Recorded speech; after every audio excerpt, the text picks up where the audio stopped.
গ্রাম্যকথা চ্যানেলের পক্ষ থেকে আপনাদের সবাইকে জানাই নববর্ষের প্রীতি ও শুভেচ্ছা। নতুন বছর সবারই খুব ভালো কাটুক। হা হা হা, পয়লা বৈশাখে দেখা নাকি কত সুন্দর খাবার আমার। এই খাবারের প্রতি আসক্ত না এরকম বাঙালি পাওয়া ভাই।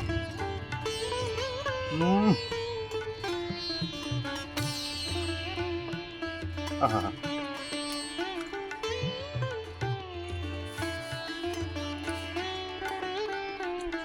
এখন যা গরম পড়েছে তাতে এই খাবারটা একদম অমৃত লাগছে।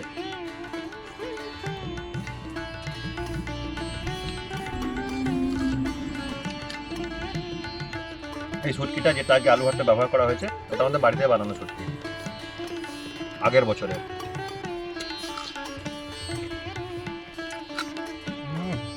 মাছটা দারুণ।